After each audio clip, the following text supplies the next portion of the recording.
হলের মধ্যে তুমি যা ভেবে ঢুকবে সবকিছু ধরে নাও তার বিপরীতে হবে। তোমার মাথার উপরে এই পাখাটাই হয়তো চলবে না, তোমার বেঞ্চটাই হয়তো ভাঙা থাকবে, তোমার ঘরের টিচারও হয়তো গল্প করবে অন্য টিচারের সঙ্গে। এক মুহূর্তের জন্য হলেও আমার মনে হলো যে বোধহয় তিলে এসে তরি ডুবে গেল, এবছরেও আমার সিলেকশন হবে না।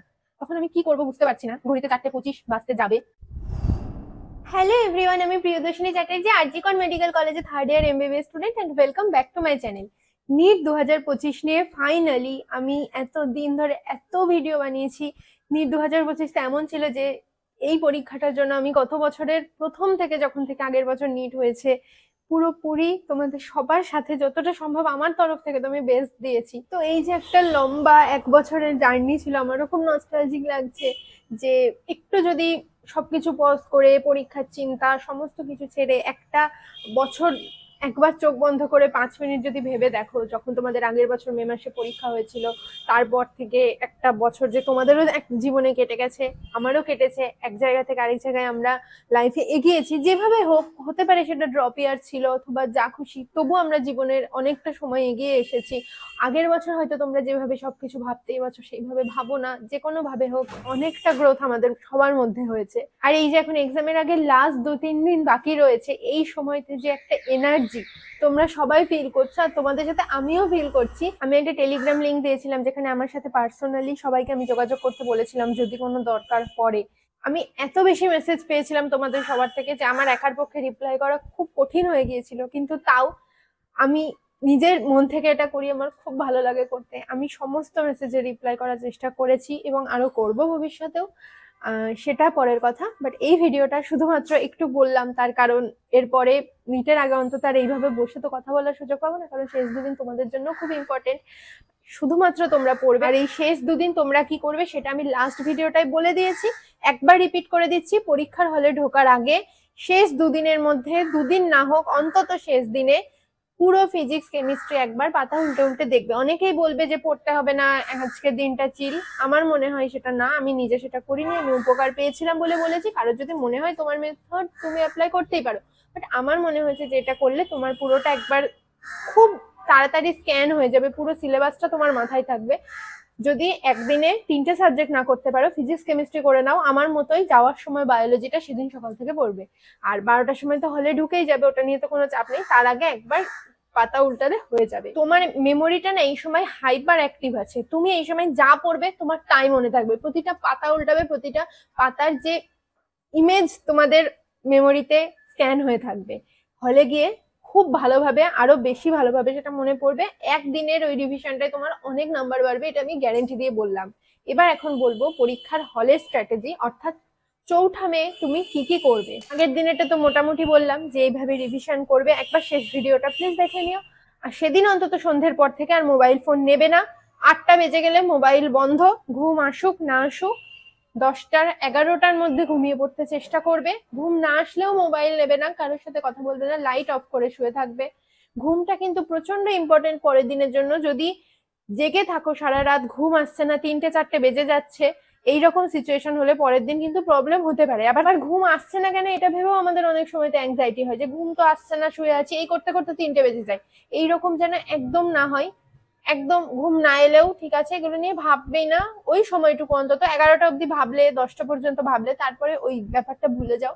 জাস্ট কিছু একটা গল্পের বই 2-4 পাতা পড়ো, যা খুশি, যেভাবে তোমাদের ঘুম আসে। কথা সবার সাথে বন্ধ করে দাও বাড়িতেও, আর তখন কথা বলতে হবে না, বাবা মায়ের সাথে আগে কথা বলে নেবে, তারপরে ঘুমিয়ে পড়বে। একদম সাউন্ড স্লিপ যেটাকে বলে সেটা যেন হয়, সেটার চেষ্টা করবে। আর বাই চান্স যদি এদিক ওদিক হয়ে যায় তাতেও চাপ নেবে না। ওই দিন মনে রাখবে, মানে যা খুশি করো, কিন্তু চাপ নেওয়ার কোনো জায়গা নেই। যদি একবার কিছু নিয়ে টেনশন করে ফেললে, খেলাটা কিন্তু ওখানে শেষ। এতদিন পর্যন্ত যা পড়েছো সমস্ত কিছু এখনো শেষ 2 দিন তোমার হাতে আছে, কিন্তু পরীক্ষার আগের দিন থেকে আর কিছু তোমার হাতে নেই। তখন থেকে সমস্ত কিছু ভাবা বন্ধ করে দিতে হবে। শেষ মুহূর্ত পর্যন্ত রিভিশন দেবে, এটা আমার পার্সোনাল স্ট্র্যাটেজি, তাই বলে সেটা ঘুম কম্প্রোমাইজ করে একদম না। পরীক্ষার হলে যতটা সম্ভব তাড়াতাড়ি যাবে, তোমার যে রিপোর্টিং টাইম আছে সেই রিপোর্টিং টাইমে যাবে। আরেকটা খুব ইম্পর্টেন্ট জিনিস, সেটা হচ্ছে অ্যাডমিট কার্ড রিলেটেড এবং ড্রেস রিলেটেড সবকিছু একদিন আগে, অর্থাৎ শুক্রবারের মধ্যে চেষ্টা করবে গুছিয়ে রেখে দিতে। এবছর একটা নতুন দেখলাম যে আধার ভেরিফিকেশনে যেটা হচ্ছে, আশা করি তোমরা সবাই ওটা কনফার্ম করে নিয়েছো। আর এটা ছাড়াও অ্যাডমিট কার্ডে যা যা ইনস্ট্রাকশন থাকবে, গার্জেনের সই, তোমার post card size, passport size photo, post card size ফটোতে যদি কোনো সাইন করার ব্যাপার থাকে, এবছরের ইনস্ট্রাকশন অনুযায়ী সবকিছু খুব ভালোভাবে খুঁটিনাটি চেক করবে। জলের বোতল ট্রান্সপারেন্ট নিতে হবে, পেন কিচ্ছু নেবে না, কোনো জুয়েলারি পরে হলে যাবে না মেয়েরা। যতটা সিম্পল ড্রেস হয়, তোমাকে দেখতে যত খারাপ লাগুক কিচ্ছু যায় আসে না, ওই দিনের জন্য একদম সিম্পল জুতো একটা হাওয়াই চটি পরে যাবে। ড্রেস নিয়ে কোনো তর্কাতর্কি পরীক্ষার হলে ঢোকার আগে যেন পরীক্ষকের সাথে না হয়। পাসপোর্ট ফটো এবং পোস্টকার্ড সাইজ ফটো একটা করে এক্সট্রা লাগবে, যদি না লাগে তাহলে তো ওরা বাইরে থেকে বাদ দিয়ে দেবে, কারণ এটাতে আমার একবার ভুল হয়েছিল, এই জন্য আমি বলি সবসময় একটা করে এক্সট্রা রেখে দিতে, বাকিটা তো ওখানে গিয়ে দেখা যাবে। আরেকটা জিনিস, ওয়েদারটা সবাই খেয়াল রাখবে, এই সময়তে যা সিচুয়েশন, আমি ধরে নিচ্ছি সেদিনও প্রচন্ড গরমই থাকবে, যেন ডিহাইড্রেশন না হয়। জলের বোতল ক্যারি করতে দিলে জলের বোতলটা অবশ্যই ক্যারি করবে। পরীক্ষার হলে ঢোকার আগে যদি মনে হচ্ছে রোদে মাথা যন্ত্রণা করছে বা কিছু, তোমরা একটা ওষুধ খেয়ে নিয়ে ঢুকতে পারো, আমি করেছিলাম এটা, সেই জন্য বললাম। আর বাবা মার দিকেও নজর রাখবে, বাইরে যেন তারাও সুস্থভাবে থাকেন। আরেকটা জিনিস, সেটা হচ্ছে পরীক্ষার হলে হয়তো তোমরা পরীক্ষা দেওয়ার 2 ঘন্টা আগেই ঢুকে যাবে, কিন্তু ওই সময় এখন যেহেতু বাড়ির কাছাকাছি জায়গায় পরীক্ষা পড়ে, হতেই পারে চেনা অনেকের সাথে দেখা হয়ে গেল। আমার যেখানে পরীক্ষা পড়েছিল সেখানে আমার চেনা লোকজন না থাকলেও আমি দেখেছিলাম ওই অঞ্চলের যে স্কুলটা ছিল, ওই স্কুলে ছেলে মেয়েদের ওই স্কুলেই পড়েছিল, বা তারা হয়তো লোকাল।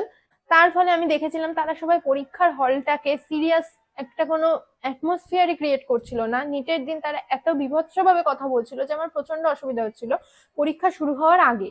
তার একটা রিজন কি, সবাই তো সিরিয়াসলি পরীক্ষা দিতে আসে না, অনেকে এমনিও পরীক্ষা দিতে আসে, তার ফলে তাদের মধ্যে যে সিরিয়াসনেসটা নেই। কিন্তু তোমরা যারা মন থেকে পরীক্ষাটা ক্র্যাক করতে চাও, তোমাদের জীবনের কতটা সিরিয়াস একটা ব্যাপার, এটা কিন্তু সবাই বুঝতে পারবে না।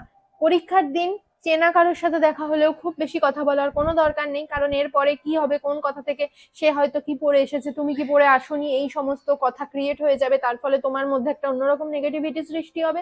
আর অচেনা কারোর সাথে কথা বলার তো কোনো দরকারই নেই, ওটা তাদের সাথে প্রথম দেখা, ওটা তাদের সাথে শেষ দেখা। তুমি মাথা নিচু করে শুয়ে থাকো যতক্ষণ না পরীক্ষা হয়। তুমি মেডিটেশন শান্ত জায়গায় সবসময় করতে হবে তার কোনো মানে নেই, নিজের মনের মধ্যেও মেডিটেশন করা যায়।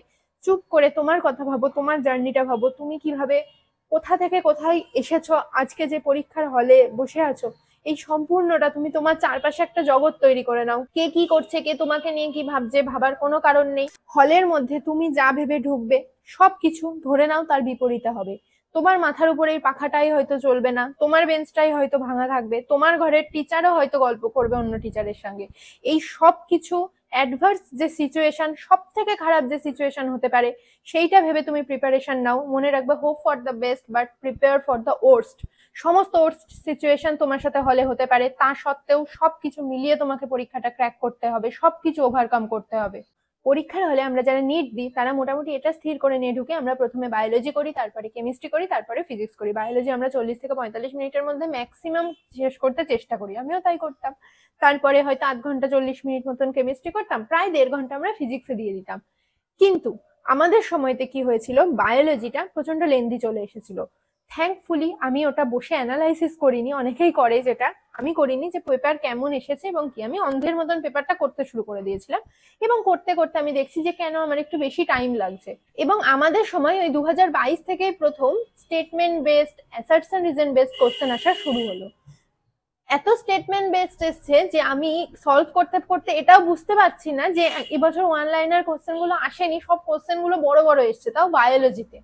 অনেকটা টাইম চলে যাচ্ছে, আমার কিছু কোশ্চেন করতে গিয়ে একটু কঠিন লাগছে, যে এরকম তো বায়োলজিটা আমি মক টেস্টে করতাম না, বা এতটা টাইম তোমার লাগতো না।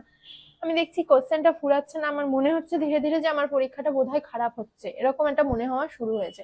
এবং যখন বায়োলজি শেষ হলো অনেকটা দেরি হয়ে গেছে, আমি হালকা প্যানিক করতে শুরু করেছি। কেমিস্ট্রি যখন শেষ হলো তখন আমি দেখছি ঘড়িতে বাজে 4:20, বেজে গেছে 4:25-এর দিকে। খাতা একটু পরে জমা দিতে হবে, আমার ফিজিক্স পুরো আনটাচড রয়েছে। এক মুহূর্তের জন্য হলেও আমার মনে হলো যে বোধহয় তীরে এসে তরি ডুবে গেল, এবছরেও আমার সিলেকশন হবে না। তখন আমি কি করব বুঝতে পারছি না, ঘড়িতে 4:25 বাজতে যাবে, তখনও কেমিস্ট্রি ও এমআর ফিল আপ করে ফিজিক্সে মুভ অন করার জন্য আমার হাতে খুব কম সময় বেঁচেছিল। আর আমি তখন বুঝে গিয়েছিলাম যে এবছরে হয়তো তাহলে আমার সিলেকশন হচ্ছে না, কারণ এত কম সময় আমি কি করে ফিজিক্স শেষ করবো, তো অসম্ভব প্রায়। তখন আমি ভাবি যে ঠিক আছে, আমি আমার বেস্ট দিই, শেষ চেষ্টা করি, যতটা করা যায় ম্যাক্সিমাম। নিট হবে না, কদিন বাদে এগ্রিকালচারে যে পরীক্ষা হয় আইকার, যেটা আমি আগেও একবার ক্র্যাক করেছিলাম কিন্তু ভর্তি হইনি, ওই পরীক্ষাটা আবার আছে সামনে, দেব, সেটাই ভর্তি হয়ে যাব। নিট নিয়ে আমি আর ভাববো না কোনোদিনও। নিট তাহলে আর হলো না, কোনো ব্যাপার না, ঠিক আছে, বেস্ট দি। ওই যে আমি তখন ভেবে নিলাম যে নিট হলো না, ঠিক আছে, নিজের বেস্টটুকু দিই। আর আমি নিট নিয়ে ভাবিনি, পরীক্ষার হলে বসে আমি এটা প্যানিক করিনি আমার হলো হলো না এরপরে আমি জীবনে কি করবো, এইসব কিচ্ছু ভাবিনি। আমি একটা সঙ্গে সঙ্গে, যেটা আমি 3 বছরে কোনোদিনও ব্যাকআপ ভাবিনি, সেই সময়তে দাঁড়িয়ে ব্যাকআপ ভেবে নিলাম যে আমি এটা আর দেবো না, আই কার্ড দেবো। তার ফলে আমার মধ্যে থেকে যে একটা স্ট্রেস আসছিল তার আগে, সেই স্ট্রেসটা পুরোপুরি নেমে গেল। আর ফিজিক্স আমি তারপরের 20 থেকে 25 মিনিটের মধ্যে, ম্যাক্সিমাম সেকশন এ ছিল আমাদের সময়তে, সেটা কমপ্লিট হয়ে যায়। আর তারপরে 10 মিনিটে সেকশন বি 10টা আমি কমপ্লিট করে ফেলতে পারি, কোনো অসুবিধা হয়নি। বরং শেষে আমার 5 মিনিট সময় বেঁচেছিল, যে সময়টা আমি এমনি ফাঁকা বসেছিলাম। যদি আমি এতদিন ঠিকঠাক ভাবে পড়াশোনা করে এত লড়াই করার পরে যদি আমি হলে সেই সময়টা ঘাবড়ে যেতাম, আমার ফেভারে যেহেতু সিচুয়েশনটা আসেনি, আমাদের ঘরের সবাই অনেক কথা বলছিল বায়োলজি সলভ করার সময় শুরুর দিকে, যে আমি অত বড় বড় কোশ্চেন গুলো পড়তে আমার প্রবলেম হচ্ছিল। আরেকটা কথা বলে রাখি, নিটের হলে একবার এরকম হয়েছিল যে একই রুমে, আমি যে রুমে বসেছিলাম সেই রুমে অন্য একজনকে যে পেনটা দেওয়া হয়েছিল, পেনটা সে যখন লিখছিল, লিখতে গিয়ে দেখে পেনটাতে কোনো কালি পড়ে না, এবং তাকে প্রায় 15-20 মিনিট কেটে গেছে, কোনো পেন এক্সচেঞ্জে দেওয়া হয়নি। পেন একজন স্টুডেন্ট তাকে পকেট থেকে বের করে দিয়েছে, কিভাবে দিয়েছে আমি জানি না, বাট এটা হয়েছিল। এটা ভেবেও আমি সারা বছর অনেক প্যানিক করতাম যে এরকম হলে কি হবে। তো এটা একটা মনে রেখে দেবে, আমি বললাম যে যখনই তোমাদের হাতে পেনটা দেবে, তোমরা পেনটা একবার লিখে দেখে নেবে যে পেনটাই কালি ঠিকঠাক পড়ছে কিনা, কোনো বল পড়ে যাওয়া পেন এরকম দিয়ে দেয়নি তো। তার কারণ পরে চাইলে ওরা হয়তো দিতে রিফিউজ করতে পারে। কোয়েশ্চেন পেপার আর ওএমআর শিট যখন তোমাদের দেওয়া হবে, প্রথমেই তাড়াতাড়ি প্রথম যে কোয়েশ্চেন পেপারের সামনেও ওরা নাম লেখা নিয়ে ঝামেলা করে, ওটা খুব স্পিডে লিখে নেবে। উপরে যে নাম্বারটা থাকে, যে পেপারের নাম্বার ওএমআর এর নাম্বার, দুটো মিলছে কিনা, দুটোর কোড মিলছে কিনা দেখে নেবে, এগুলো খুব ইম্পর্টেন্ট। ওএমআর এ যেন কোনো রোল নাম্বার অ্যাডমিট কার্ডের সেটা ভুল না হয়। এটা ভুল হলে প্রথমেই তোমার মনটা যেটা খারাপ হয়ে যাবে, প্রথম দিকে 5 মিনিট টাইম লাগুক তাতে কোনো প্রবলেম নেই, বাট ওই যে একটা ভুল হওয়ার জন্য কেওয়াস সৃষ্টি হবে, তার ফলে পুরো পরীক্ষা নষ্ট হয়ে যাওয়ার একটা চান্স আছে। বাই চান্স কিছু হলে তাতেও ঘাবড়াবে না, এটাও বলে দিলাম, কোনো কিছু নিয়ে ঘাবড়ানো যাবে না। বায়োলজি করতে যে টাইম লাগে আমার মতোই, যদি সেটা করতে 15 মিনিট 20 মিনিট আধ ঘন্টা বেশি লাগুক, কোনো প্রবলেম নেই। যে পেপারটা হয়তো 3টের মধ্যে একটা একটু টাফ আসতেই পারে, সেই পেপারটা করতে বেশি টাইম লাগলে কোনো প্রবলেম নেই। চেষ্টা করবে প্রথম থেকেই যে যত তাড়াতাড়ি সম্ভব শেষের দিকে দৌড়ানোর। কিন্তু যদি বাই চান্স কোনোটা দেরি হয়ে যায়, তাতে ঘাবড়ে যাবে না, জানবে আমি যখন পেরেছি তুমিও পারবে, এটা নিয়ে কোনো চাপের কোনো প্রশ্ন নেই। পরীক্ষার হলে এদিক ওদিক কারোর দিকে তাকাবে না, যে যা খুশি কথা বলুক। খুব যদি ডিস্টার্বিং লাগে, একবার হয়তো তোমরা একটু পোলাইটলি কোনো টিচারকে বলতে পারো যে তোমার অসুবিধা হচ্ছে, বাট কোনো তর্কে কিন্তু কারোর সাথে যাবে না। তার 1 দিন 2 দিন আগে থেকে, মোটামুটি এই সময় থেকেই সমস্ত আত্মীয় সমস্ত বন্ধু বান্ধবের সাথে কথা বলা টোটালি বন্ধ করে দাও। কারোর অল দা বেস্ট, কাউকে অল দা বেস্ট বলার এখন আর কোনো দরকার নেই। যা হবার তা হয়ে গেছে। যে তোমার ভালো বন্ধু, যে তোমার ভালো চাই, যে তোমায় বোঝে, সে সব বুঝতে পারবে যে তুমি এখন কি কন্ডিশনে রয়েছো, সে তোমাকে সাপোর্ট দেবে। আর যে সাপোর্ট দেবে না, সে তোমার বন্ধু ছিল না, সে তোমার আত্মীয় ছিল না। তোমাকে এখন কাউকে অ্যাটেন্ড করতে হবে না, খুব দরকার হলে তোমার বাবা মাকে দিয়ে করাও। তোমাকে এখন নিজের ওপর ছাড়া কারোর ওপর ফোকাস করতে হবে না, নিজে, ভগবান, তোমার বাবা মা, ব্যাস। এই 4জনের বাইরে কোনো দুনিয়া এখন যেন না থাকে। পরীক্ষার হলে ততক্ষণ হাল ছাড়বে না যতক্ষণ না পরীক্ষাটা শেষ হচ্ছে। সমস্ত কিছু এখনো তোমার হাতে রয়েছে। পরীক্ষার হল থেকে বেরোনোর সময় বাবা মায়ের মুখটা কিরকম হবে সেইটা চিন্তা করে এই 2 দিন নিজের বেস্ট দাও, তারপর হলে ঢোকো। খুব ভালো হবে সবকিছু, ঈশ্বরে বিশ্বাস রাখো। এই ভিডিওটা এখানে শেষ করছি, হয়তো আরেকটা শেষ ভিডিওটা তোমাদের সাথে দেখা হবে।